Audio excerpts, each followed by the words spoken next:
With sanctions piling up on Russia amid a war in Ukraine, all eyes are on the Russian state's economy. There's debt and not paying that debt that could have big consequences, including ripple effects here in the U.S.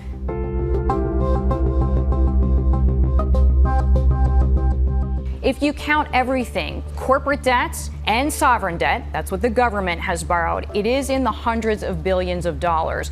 But what most American investors are most concerned with is the sovereign debt, what the Russian government has borrowed from foreign investors. And that's about $20 billion, which most experts agree is a very small percentage of the overall amount that Russia owes.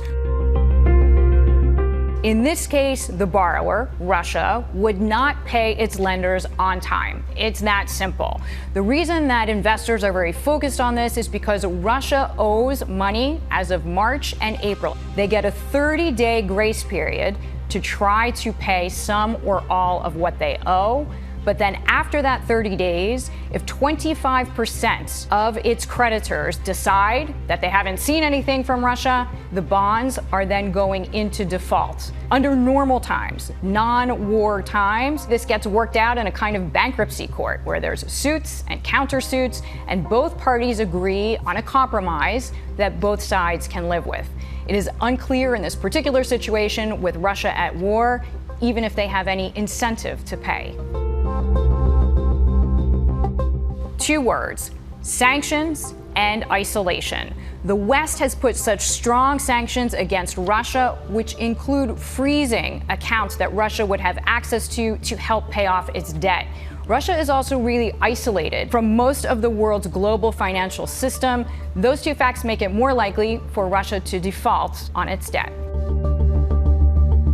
If Russia were to default, it would lose access to borrowing from Western investors. Realistically, that is not an option right now anyway, which many experts point out give Russia a disincentive to honor its agreements and pay its debt.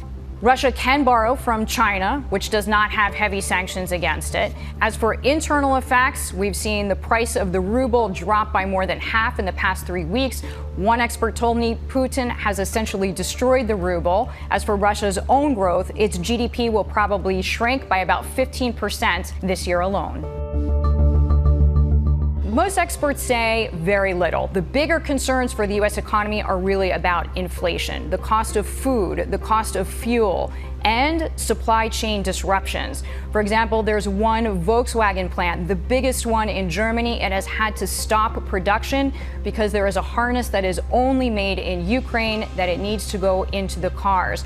Russia is a huge exporter of palladium, between 25 and 30%. Palladium is heavily used in the auto industry in catalytic converters. The price of nickel has gone through the roof. It has soared. That goes into batteries that electric car vehicles use. We know, of course, that Russia is a huge exporter of energy. It is the largest exporter of fertilizer. That makes farming around the world more expensive. So it's really the sanctions and the supply chain issues that concern more economists about its effects on the U.S. economy versus a potential Russian default.